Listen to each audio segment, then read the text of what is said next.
saw several comments on my review to Etheria Restart where we did a well-balanced opinion. At least, you know, everyone thinks that they're doing a well-balanced opinion when they're reviewing a gacha, saying that they thought that Smack was giving them too much glaze and wasn't a negative enough. So we had to go check it out. And honestly, guys, I'm just not seeing it. And why am I not on camera right now? It's warm. I just got out of the shower, dude. I'm not camera ready. Well, I don't know. Let's go. Boys and girls, I would say that this video is long overdue.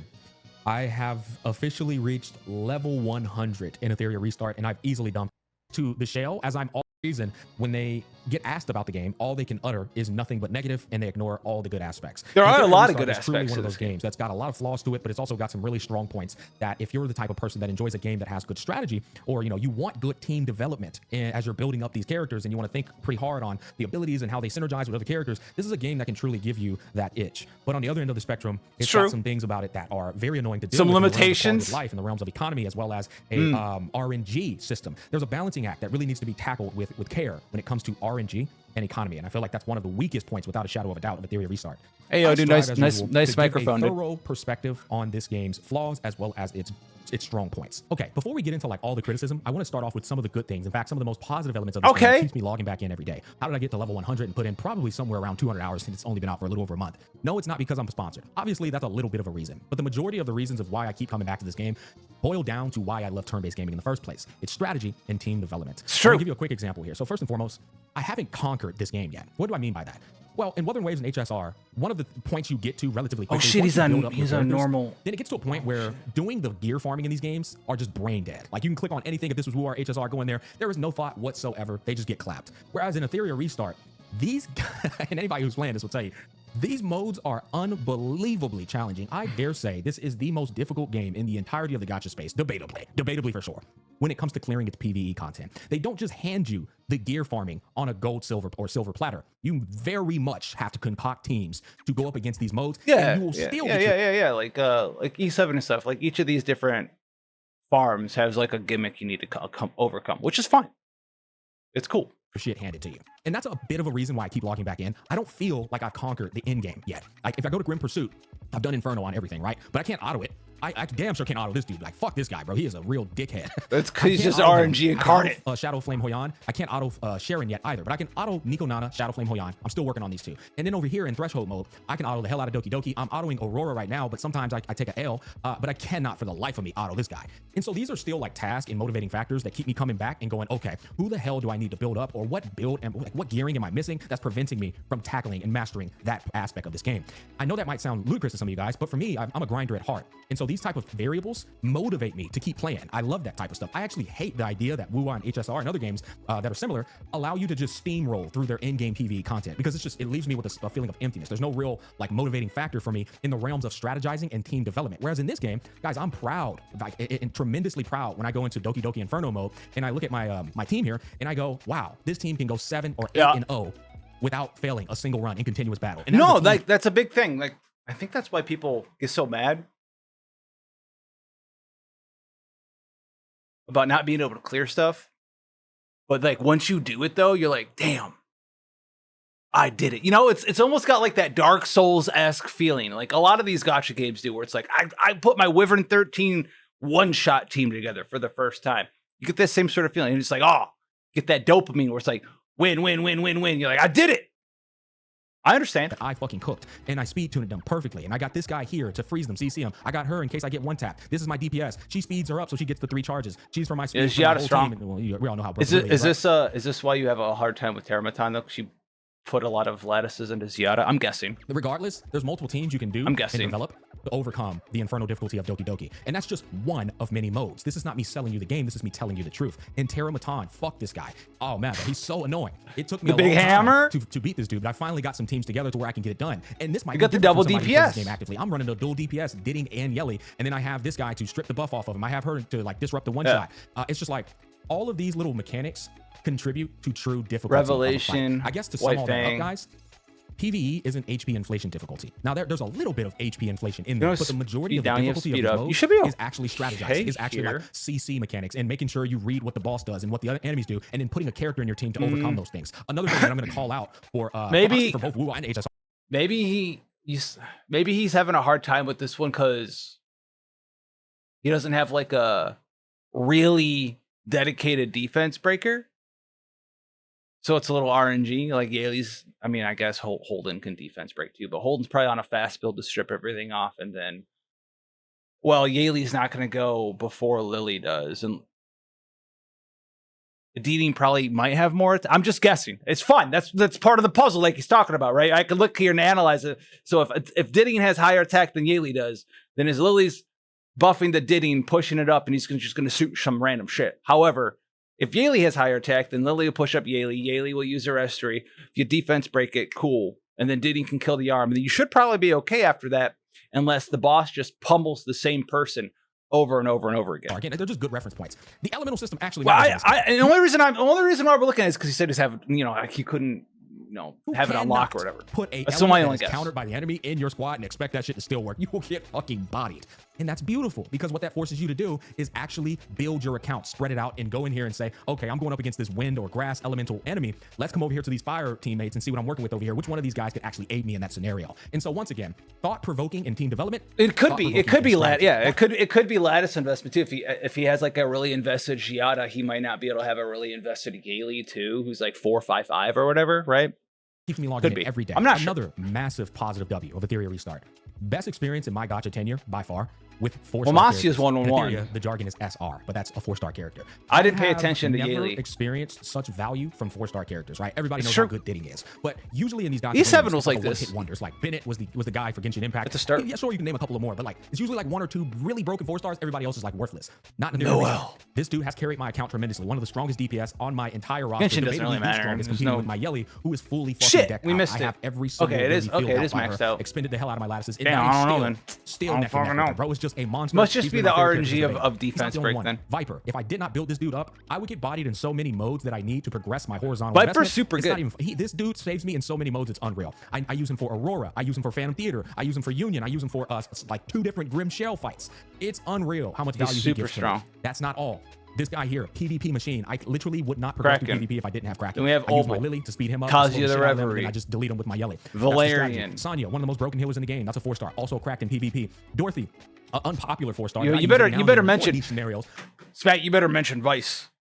You better mention Vice, brother. She's not as crazy as everyone else, but I like her personally. But Valerian, literally one of the most broken sustainers in the entire game. Like, not just, here's the crazy thing about these SR units. They're not downgrades. They're literally like meta. They're like best in their category, bro. It's not like, oh, that's a downgrade because I don't have this character. Bro, you will see. I'll just show it to you. Don't take it from my mouth. Let's come over here to challenge. Let's go to threshold. And let's go to like, we'll go to Paramaton. And let's just come over here to this book. This shows you the strategies of what everybody uses to overcome this. Now, when you go to just clear times, these are literal fucking whales. Straight up whales. Go to recent times, you'll get a more realistic view of what people are using. You'll see Valerian every single time. Valerian. This is not just like a downgrade. This is best to overcome hardest difficulty. Unless you're goddamn well, then you just start doing crazy numbers of damage because you have so much investment, right? But that's what I like about this. The guy was using. They did not exaggerate. The guy was using the green Hoyan cheese. They're not just like inferior. They're niche, but in their niche, they will outperform SSR units. Marvel's another guy who will do that, and this excites me once again because I know that in the future there will be 4-stars that are useful. Well, you know what? I don't want to get ahead of myself on that. For now, these 4-stars are banger. We'll see what happens in the future. How about that? Ultimately, though, I've been relatively pleased with their 4-star lineup. The next positive I want to talk to you guys about, and maybe even a bit of a negative, is going to be the balancing act of new characters. 3,700 These guys have been releasing like. Oh, how much? I like how we're on this little. How much attack these? So Yelly has 3,700 attack. Where's Didding at?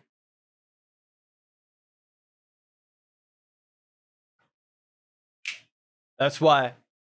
Didding has higher attack, so Didding gets pushed up by Lily, so he might not kill the fuck you arm fast enough.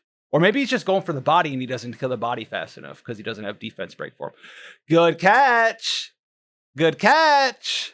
What I'm trying to tell you though is like, I didn't need any of these characters I picked up. Fu Shui, I've already like fully built her up, test her out. I could delete this bitch off my account. It wouldn't make a difference. I'm just gonna be honest with you. Now she'll have a role to fill. And there's some scenarios that you got that slow one. I'm like, oh, okay, there's the value. I use her. I like her. Respect about Etheria Restart. In generic PvE. There's roles to fill and there's tools to use in certain scenarios, but nobody's just showing up like, fuck you. I'm better than everyone on your account. Bar none. Even my Holden, I could replace him on the Terramaton fight. There's a couple of options. You can get to cooking with a Veronica if you really want to, with the Soul Steal, take the immunity off, put it on your team, maybe use Catchy the Guard with Veronica to extend her Soul Steal ward buff. There's a number of things you can do to get to cooking. There's even this girl right here who's a 4-star, by the way, who has the Dispel and can function like Holden can. She gives defense up to your team while taking the immunity off of the guy. There's always a alternative option for the SSR characters. And I have yet to see, now I'm not saying it can't come, but I have yet to see a situation where I'm like, must pull, must pull, must pull. It just hasn't happened yet. And that's respectable for me because that's the biggest problem in gacha games where every limited character feels like you need to have them. And to piggyback on top of this, one of the things I saw, how did we do here? We went 3 and 2. Yeah, no, like, yeah, it's a good, like, even Yelly, who's someone that you can use pretty much everywhere and is, I think, definitively the best PvE DPS because you can use her everywhere. If you already had your other options built up, though, you didn't need to get her. Like, it's really weird. You're like, here's a tier 0 character, probably the best character in the entirety of the game, and you might not need to get her. Kind of rough. Really weird. Okay. We'll run that back. One of the things I want to piggyback on is the summoning system. I was strongly against their light dark cost, 300. And don't get me wrong, still a bit expensive, but nowhere near as bad as I thought because my initial perspective on it was, I got to use this resource to pull these guys. I'm never using that resource. And I still haven't never used this resource to use 300 to get a light character. And look how much I have. I've spent money on this game. There's not even a debate about that. I think I might be approaching $100. I might already be at $100. None of that money has been used to secure these. This has all been free to play. I got 46 of these puppies saved up. Only one light unit has came out. Light dark unit, I already got her, and I still have another 46. This just goes to show you that sometimes our initial perception can be a bit skewed or like fucked, because as I've been playing this game, it's been pretty damn generous, all things considered, and in all fairness, it's been pretty considered, it's been pretty fair with how many of these I can get. Now, I do every single week when this freaking thing refreshes, I buy this. This might be like not worth it for some of you guys, but now it's a 200 cost for those 300 cost shits at a discount. You get a nice little 35% discount on them. I buy it every single week, and it's been adding up, but I haven't done my arena yet where I can buy 5 more from here. Every time the summon shop replenishes, I do my pulls and I buy 10 more. Yeah, the summon system in this game, and I talk about it too, is like one of the best ones I've seen out of any of these PvE/PvP type games. It's like a mixture of all of the good things of Epic 7, Mahoyo game, min-maxing. 80 pity instead of 100 pity. It has soft pity when a game like Epic 7 doesn't have soft pity and has 100 pity, right? It has the ability for you to get the LD summons directly with currency if you want to in a lot of different ways instead of having to shop refresh for RNG mystic metals and stuff like that. Like, and it still has like a shorter pity instead of like whatever. What do you need to do like 200 mystic metal summons or something in Epic 7 to get one? Huh. Or from here, I try to get that going every single time. And then there's just a number of modes that are just a bit charitable with the resource. Anti-sync, look at this, guys. There's 1, 2, 3, is it 4, 200 or 5, is it? No, I think 6, 7, 8, 9, 10. So I got 10 more to get from this mode over here. When the next light or dark unit comes out, I'll already have probably about 70 fucking pulls, effectively guaranteeing that light dark unit. Yeah. As long as Etheria doesn't just throw these light dark units at you like crazy, I think it's been pretty damn fair with how you receive this resource. I'm being dead ass. No like dick riding or any of that. In my personal experience, we all freaked out about this so far. If it changes, I'll be the first to tell you, oh, hell no, I didn't put 3 dark units back to back. These motherfuckers out of pocket, bro. As I told you, this review isn't a smear campaign. It's not to slurp glorp. It's just to paint the picture the way I've been seeing it with my personal experience. And without all that positive shit out the way, I want to talk about the negatives now. One of the first things I remember is them hard selling that dupes don't matter. Now, I'm not here to talk to you guys about, and the dupes do matter, man. See, they matter. Duh, they matter to an extent in PvP. Sure, absolutely. Those little tweaks and percentages and that reduced damage taken, increased final damage, all that shit adds up in PvP, especially when you're doing it on a competitive level. But I don't care about that. It really is of a minuscule like value. What I find interesting about this and a lot of these gacha games these days, they're getting more tactful with how. I'll say this. I find the stats and damage bonuses and stuff that you get in Etheria Restart, even the damage reduction one, which is probably the biggest one, probably less meta warping than speed imprints ever were in Epic 7, or still are to this day. Specifically team speed imprints. Come from Epic 7, you'll know why. There's 4 stars getting picked and stuff that were good, but we're mainly getting picked because they gave team-wide speed imprints. In certain situations, it's crazy. You'd see people just pick teams of speed imprints at top end. I'm not saying I ever did it. Where she's like, yeah, I'm gonna pick 5 characters that all have AoE speed imprint, and we all get plus 45 speed at the start of the. You're not outspeeding me. I don't care. I don't care how fucking fast you are. In a way where you go, oh wow, that's a lot more free to play friendly. The reason the dupes don't matter that much in this game is because something else matters more than the goddamn dupes. And I think we all know what I'm talking about.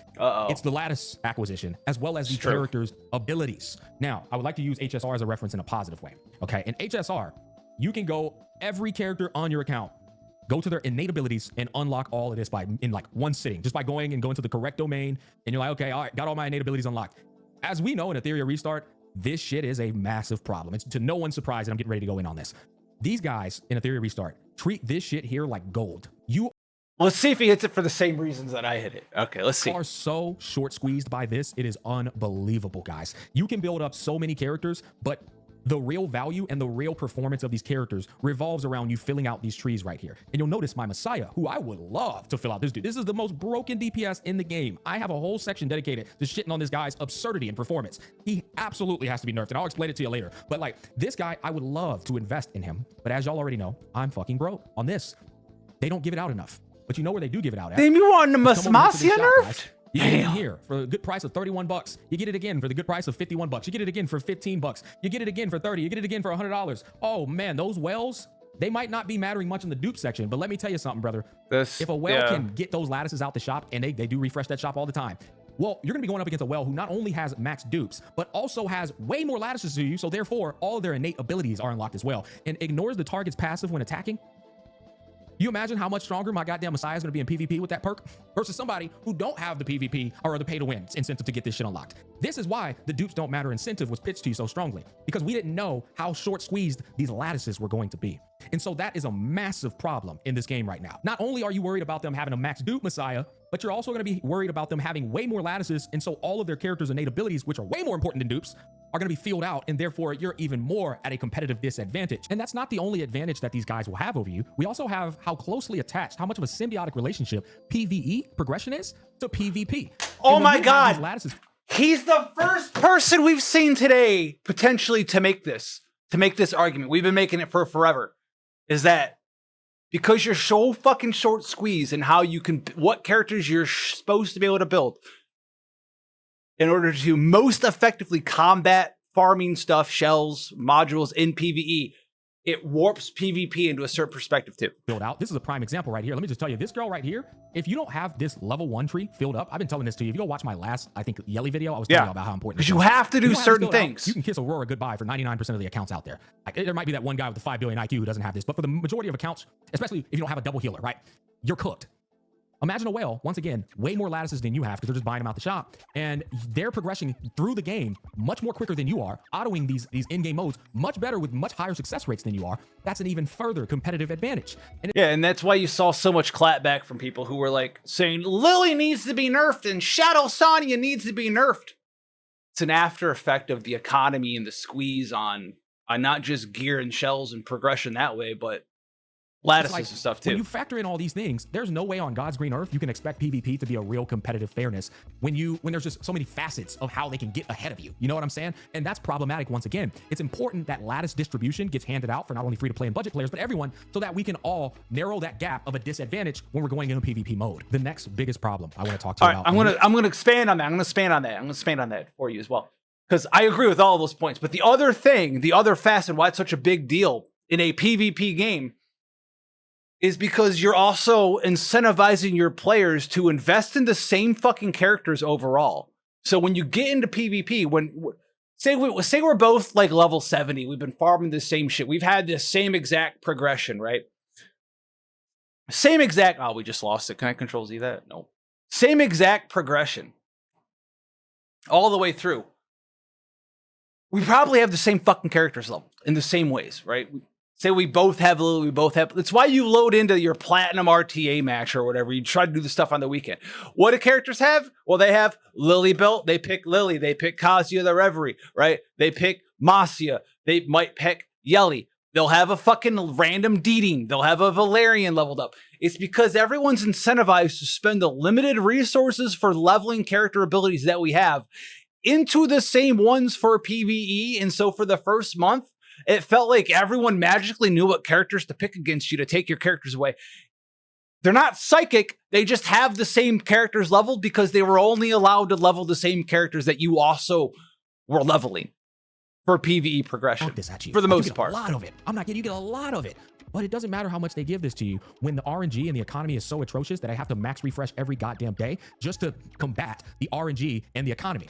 I can get a lot of this, but 1,000 is how much it costs to max refresh. So no matter how much they're giving this out, I keep getting scuffed on this, right? 2 defeats, that means 2 stamina gone too, which really pisses me off. I think somebody, I will slap whoever thought of that idea.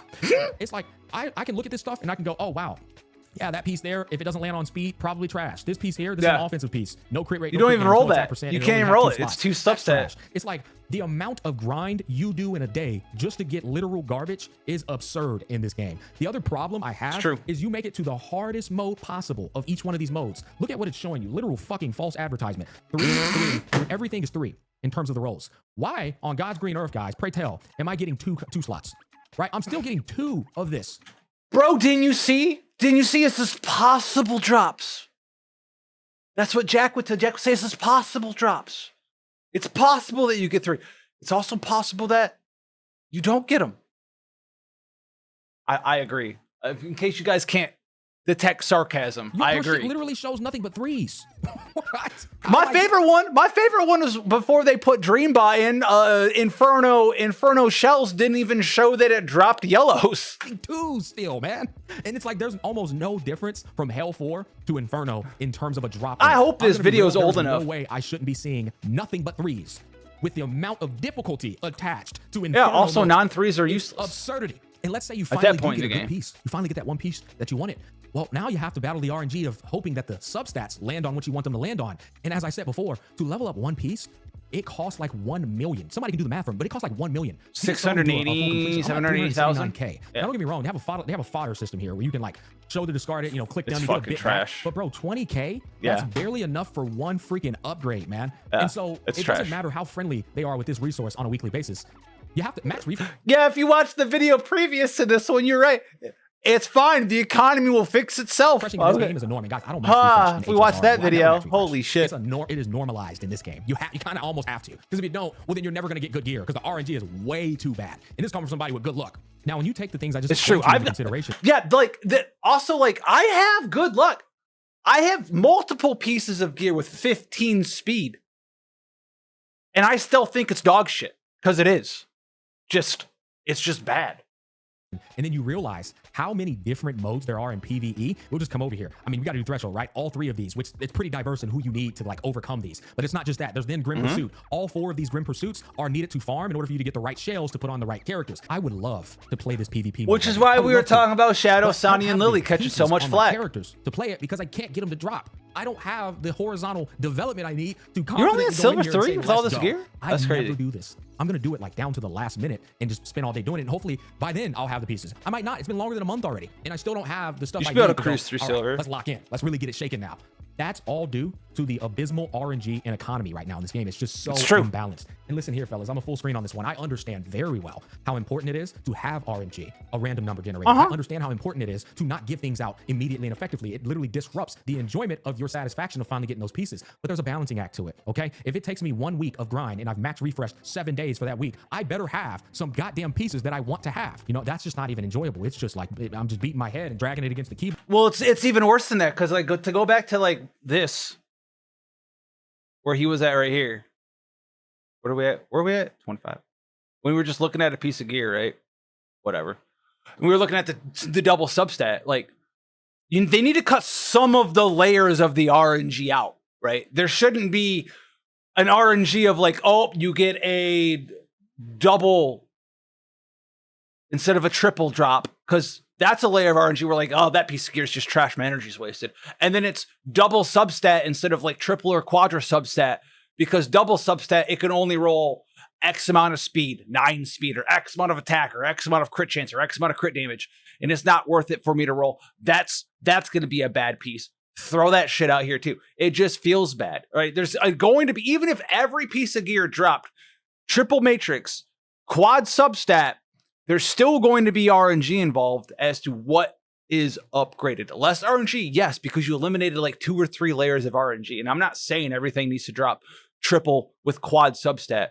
Triple minimum matrices, and then maybe triple to quadra substat if you're clearing Inferno, especially if they're going to keep the cost of everything so abysmally high. But yeah, it just feels bad. Also, to reiterate on the PvP thing, he's not the only person dealing with that. One of my friends, we were just hanging out streaming in Discord to each other, hanging out, and he was like, he's doing platinum, almost diamond, I think, and he's like, number one, everyone had the same characters to pick as he did because we just talked about that. Number two, he either trounced on them or got trounced on because it's either people who put off like he wants to, like Smack wants to, put off doing arena at all until he's like, I know the numbers, I know what I can compete at, and I know I'm gonna get absolutely just smashed until I have, these 3 or 4 shells leveled up or these 3 or 4 modules that I need to complete my build. I'm just not gonna go do it until I have it, and then you just go in and you'll just rise up through the brackets really fast. You have people that do that, or you have people who just are like, don't know what they're doing, and they go in and you smash them. It's very rare that you find a good matchup because, once again, going back to the lattices and the other parts of the economy, it's hard to get a good matchup when you guys have the same 10 characters leveled or the same 8 characters leveled, right? When you both want to pick Lily, Kazuya the Reverie, Freya, Obel, Kraken, you both have a Didding leveled, Amasia leveled. You guys have played the game enough at least a little bit to know what's going on. It's very hard to like, oh, this is a good match. Even if you guys' gear's the same, it's like, oh, you guys both run out of characters to pick on pick 4. Like, As I said before, you've probably lost a huge amount of people because that's just like, it's a PvP game, guys, right? It's supposed to be a PvP game. Why haven't I played any PvP? Well, because the PvE mode has just been too atrocious. I actually forgot to mention this. The shell system, which is actually such a beautiful system. I love it. I actually think a lot of games try to mimic Pokemon in ways that turn out to be ass cheeks or just a poor carbon copy. I think they have cooked so hard with this little shell system because these guys are pretty much a little weapon. They have their ability, and their abilities are quite distinctive in a way that truly, it invites or invokes thought and strategy, and it's beautiful. Okay, and I really love it's how really good. good. They all look so freaking cool. Just a quick little just blaze can't here, use it yet. I'm not kidding. I am a simp for this shell system. Now that said, y'all already know what I'm about to complain about. This right here is absurd. It's so bad. First of all, you can even see the massive imbalance. Just take a look at this. I have 4,000. How the fuck do you have 4,000 of this? How do you have 4,000 reconfiguration chips?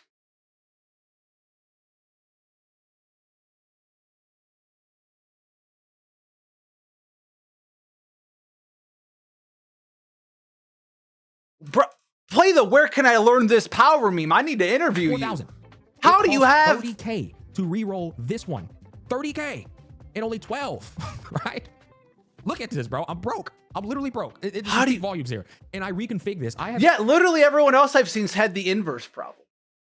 There's been times where I've spent that's wild 1.5 mil trying to get one stat to land. Now, if you're not curious, the way this works, passive slot 2, let's say I'm trying to get max crit damage roll. There's 4 different tiers of this, and even those tiers fluctuate in terms of numerical values. Sure, that's completely fine. The problem is it also has a chance to land on all these other stats, and there's no it's pity crazy for this. You could very well spend 3 million gold trying to roll the right stat and not get the right stat. Another variable that points towards one unbelievably abhorrent economy. It's too expensive, man. In 18 different facets, it's too expensive. That shit needs to be fixed. This cost of how much it costs to level up modules needs to be fixed. And the RNG rate of this shit needs to be fixed, especially when it scuffs. Bro, there's so much RNG in this game. It's unbelievable, bro. Like, there's RNG in this. I could very well go 5-0, 4-1, and then sometimes I go 2-3. It's like, bro, how the hell does that work? You got to lower the cost. You got to lower the cost of re-rolling shells. You got to lower the cost of upgrading modules. You got to get rid of these fucking 2 drops of matrices on Inferno mode. It should only be 3s from here on out. I'm sorry, but like, nobody wants these goddamn 2 drops. I understand that there's some modules that are only 8-piece sets, and so the 2 is viable there. Who cares? Just put 3s, man, because it's already frustrating enough trying to get the right piece to spawn in. Even if it's a 3, it still ends up being garbage like this. Oh, this is the other big problem. I'm gonna go. Oh, you can right flat side, whatever. Okay. It's once again RNG and economy, guys. You're never gonna get tired of me. I agree. It's never gonna get changed. It's never gonna get changed. It's never gonna get changed. It is the ultimate way for every PvE/PvP gacha game to be that -10 energy when you get the dog shit right side flat drop for the most part. Sometimes viable in some games like flat, you roll like 18 speed sub or something for sure. But because it's just so freaking most of the time it's there to eat your energy. Over they'll here, never change it. In the beginning, you can roll crit rate and crit damage 3 times if you want. That was like a cool thing. I remember hearing that. I was like, oh my god, I can do crit damage if I wanted to, or crit rate, crit damage.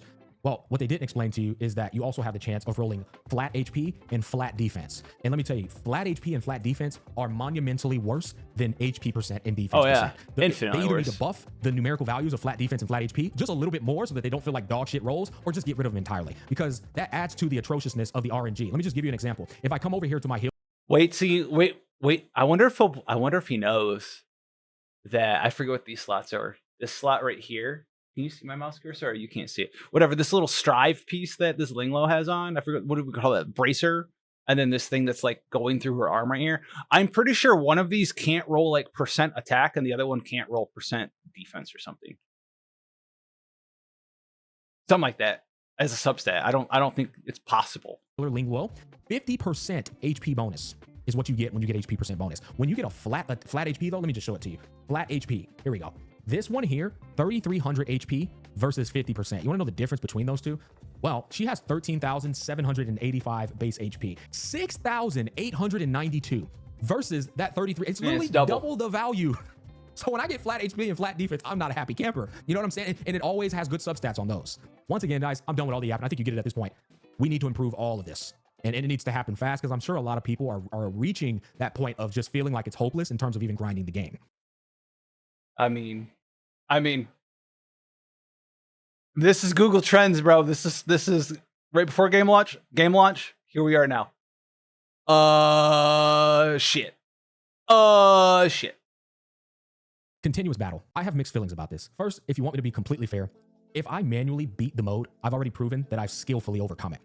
So many people will argue that we should just continuous battle, instant completion, give me my drops. But I also understand how that goes against the very idea of you strategizing and watching the satisfaction of your that'll never happen working. And so there's a bit of a mixed feeling here. However, I don't like wasting my time. And so ultimately, I believe continuous battle, instant win after you've already skillfully beat it manually is the best outcome to respect the consumer's time. If that's not going to happen, it's not a game. It's not like a game breaker for me. I'm completely fine with it. It's not gonna happen. What needs to happen without a shadow of a doubt is the customization of how my team moves and decides what they want to do. This is not something that never has existed. In fact, I'm pretty sure we get to watch it. Yo, all right. What did we say? We said what needs to happen is Holden goes first. Oh shit. Lily push Yaylee, but not above Holden. Holden strip, Yaylee go, defense break, Didding S3 right arm win, but his Didding has too much attack. So what'll happen is Lily push Didding, Holden go, S3 strip, Didding gets pushed up over Yaylee, S3s before defense break.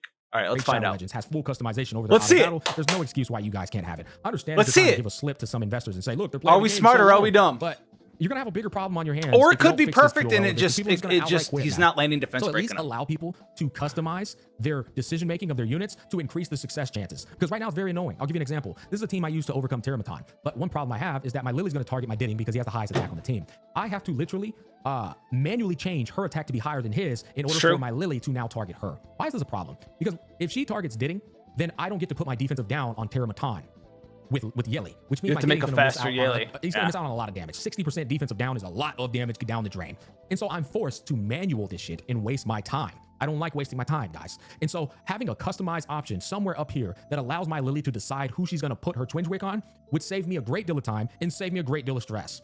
Please, for the love of God, add that customization option in your game if you're not going to allow us to autocomplete, because many people it's not going to happen though. Get like frustrated to a degree where they're just going to be like, all right, I'm over it. And I understand some of these things take time, guys, but you know, I don't even think the game should have released with this because you already had a competitor out there who's already doing it. And while we're on the topic, the other problem with it is I can only have one continuous battle occurring at a time. This is another improvement that would help out the consumer's time in terms of convenience. At least give us 2 continuous battles at once. One is not enough. It's just not. It's too time consuming, especially. I don't know if they'll be able to do that right now. It'd be so nice if I could have to wait on one continuous battle to complete to use the rest of my stamina to get the most out of this double drop event. But I'm stuck here waiting on this one continuous battle to finish just to load it back up again. It's frustrating. Another problem with this though is like there was a thing that was pitched where you can go out of battle like I'm doing right now. I don't even have to watch them doing it. They're doing it on their own. I can't do that in every mode. It's like if I try to do it in some of these modes, well, I'm stuck watching it. It should be a feature that's enabled across the scope of the game, if you ask me, once you have already completed it manually. Another problem while we're on that is Phantom Theater. There's a lot of the times where I've hit in the triple S rank, and guys, I'm gonna be honest, I don't care about a ranking system in Phantom Theater. Like, I don't care who's up here getting triple S3. Listen, I got a tip for you. If you're watching it, I got a tip for you. Go into Phantom Theater, start it, and then just close the app. My friend and I figured this out because we were doing it together. And I could pause the game and it wouldn't pause the game for him and it would just keep playing it out and would be at different parts of the battle. So I figured that it was all just running server side. And so instead of using the exit quit, which tells you it's going to be a loss. That's you as a player, client side, telling the server that you're done. Just don't give that notification, and they might change it now if you just disconnect, or maybe they've already changed it. But if you just close the app and come back, you'll get all your rewards in your mail. It'll say error, rewards not received, and it just mails them to you. To just say complete, get up out of here, because I can't pop out of there and let them do them on their own here either. And so it's one of two ways: either allow me to pop out so I'm not forced to watch that, or give me the option to say end this and let's get us out of here. It's just a bit of a minor gripe. Which is dumb that like that's not an option, but like you can literally end the app and it works. But it will help people again in terms of convenience. Speaking of convenience, your loadout system.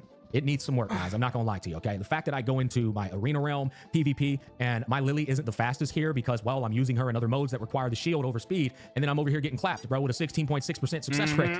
Doesn't feel very good, man. I'm not gonna cap. It would be really nice if my Lily could keep the set for PvP on without me worrying about it getting taken off. And I remember you guys addressing this in the live stream as a matter of, oh, well, you know, once you get more gearing, it won't matter as much. Fuck that, bro. That was just the most lazy answer that really he's talking about, if you don't know, he's talking about he wants to use artisan in PvE because it gives a shield and allows him to do different PvE content. It gives just enough tankiness to survive the encounter. But artisan can't roll Swift Smite, Swift Raid, whatever one of the 2 6 pieces is on the final matrixy side. So he can't get an extra 15% speed using artisan. So other people just who are using it outspeed him just by default because it's like an extra 19 speed or something. Off a lot of people. And honestly, I don't blame them for being pissed because it's something that's just so simple. You're doing it already in your union mode.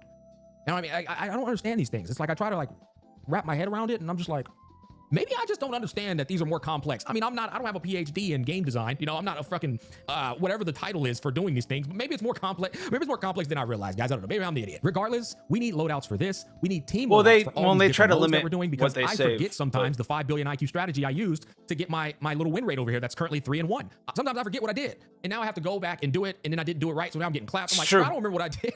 It's too much taking these pieces off of this person and putting it on this person. You have especially if you get an upgrade. My friend suffered from this. My friend for Terramaton or something. The biggest one anyone will come into is really nothing to do with gear, honestly.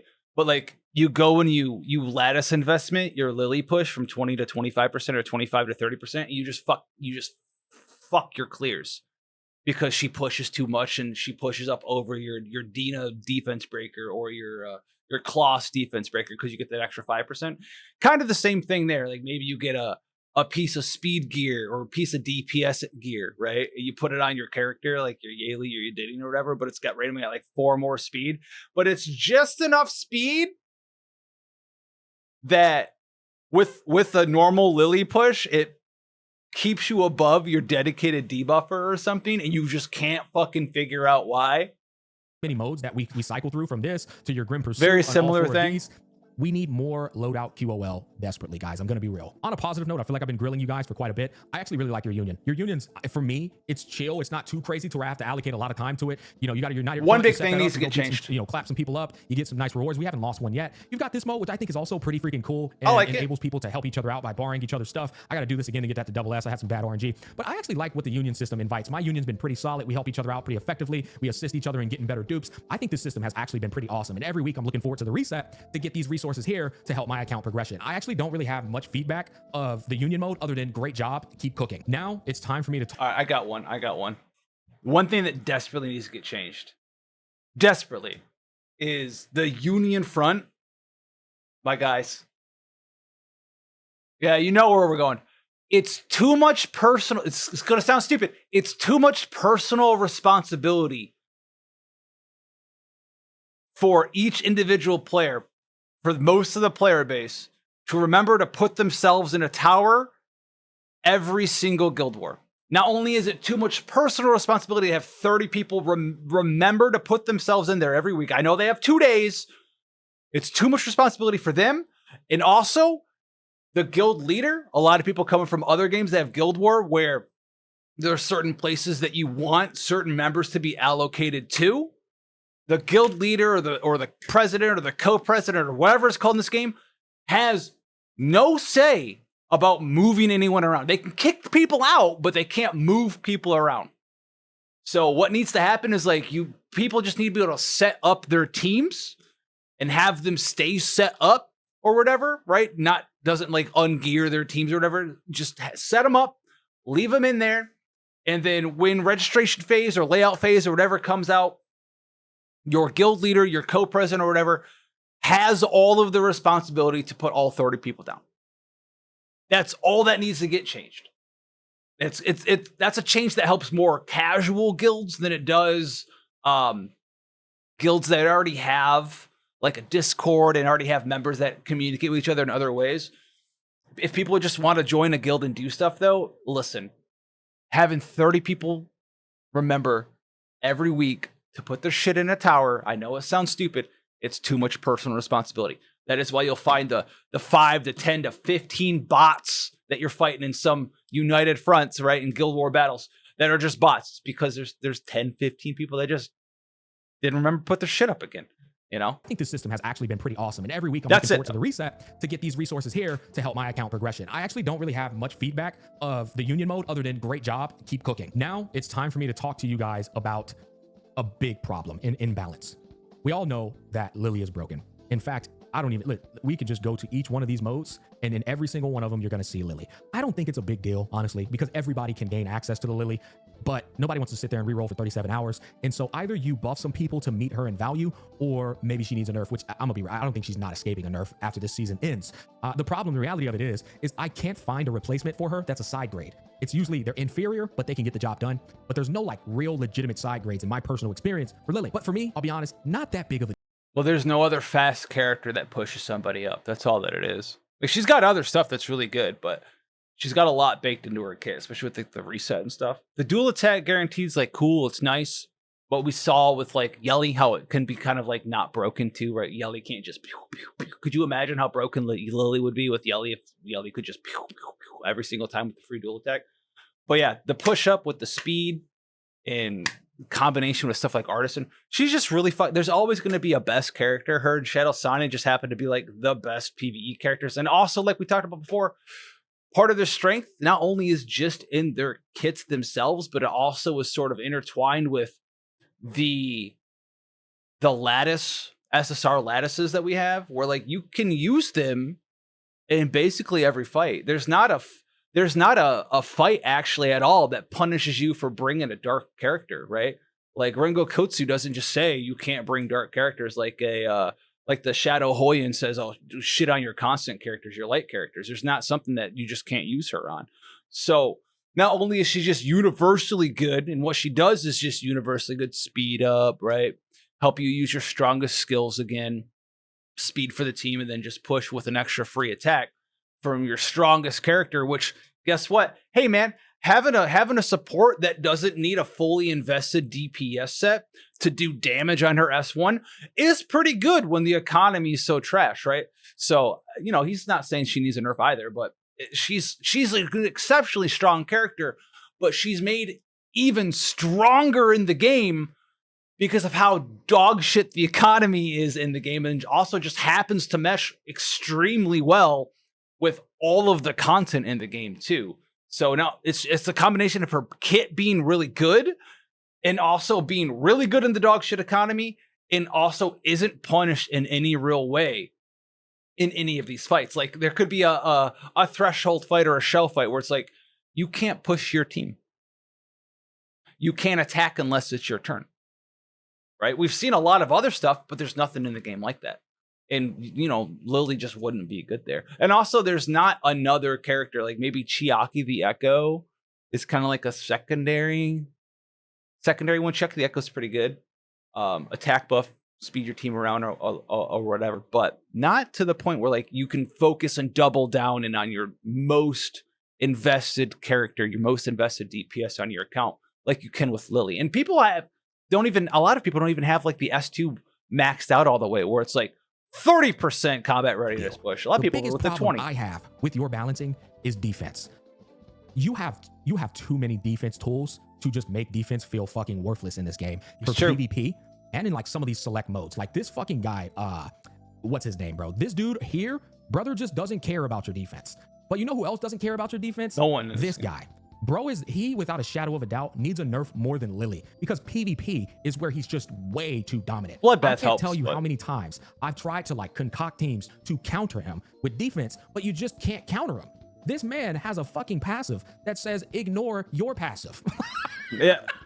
On top of that, he says this attack breaches targets 60% defense, man. And then he has Goes one 70. unit that brings it to 70. You have a literal set that says ignore 30% of somebody's defense. I don't know the math entirely in this game. I don't know if it just straight up gives this guy 100% defensive shred, but he's got to be somewhere close to 100% defensive shred between Harvest, between his passive, and between other characters in the game putting defense down by 60%. So we got ignore defense, or it works on the remaining. Harvest, ignore more defense, and then defense down. What is the purpose of me building and holding for 5,000 defense if this dude just says, fuck your 5,000 defense? And you can't counter him any other way. Oh, Bloodbath? Brother, I've tried Bloodbath. The only Bloodbath I saw was me getting my cheeks fucking clapped by Messiah. Bloodbath the man Flowhouse, either needs to be Amber. nerfed, or you guys need to do some major rethinking on defensive shred in this game. Because right now, my defensive units feel like wet noodles. There were times where I went into Arena Realm, Etherina, and intentionally took losses to experiment on how to counter this guy.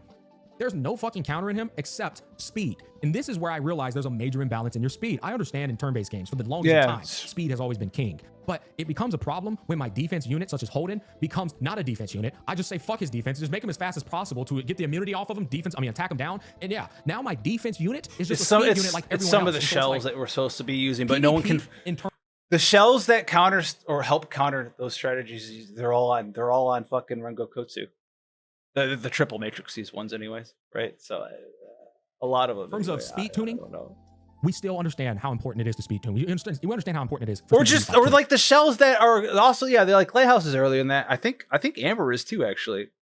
But you're not incentivized to like level an Amber for PvE progression, you know. And when you're spending $70 trillion, dollars rerolling your PvE shells, you're not leveling your Amber to 40 and getting perfect abilities on it. That's not happening. It shouldn't be king for everyone. It should only be king for the supports who are trying to give you immunity, who are trying to give defense down and freeze and CC. But for somebody like Holden, somebody like I don't know, all the defense scaling units, you need to balance your game in a way where we are rewarded for not putting any speed on them because they pop off with defense. I think you either got to nerf the shredding. 60% is a bit absurd, I'll be honest. But that would. I think it's the damage formula too, because the Etheria effect for doing damage is you take 30% less damage right now, and it just doesn't matter. Because then you would have to tweak HP percentages to meet these tweaks, or you got to nerf some of these characters. Like Messiah's he's the only character in the goddamn game that ignores all that. It's just too broken, man. I understand he's a light unit, but my God. Or anyone with Revelation. It's like if you see him and you get outsped by the opponent, well, bye-bye. Strategy? Fuck your strategy, bro. He's about to obliterate everyone.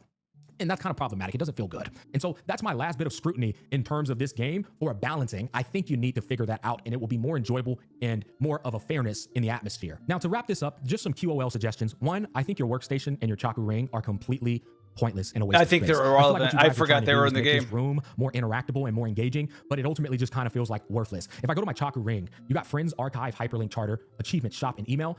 If I come over here to tab, every single panel I just mentioned is in this as well. And so what is even the purpose of Chaku? I don't use any of that. There's not a purpose. You got check-in here. That's the only thing I see that's not in the other area in notifications, but check-in is also at Union, which you have to visit this place every day routinely, and you're going to check in here. I just think delete these panels because they're just worthless. Animus in inventory. I mean, once again, over here in tab, we also have Animus in inventory.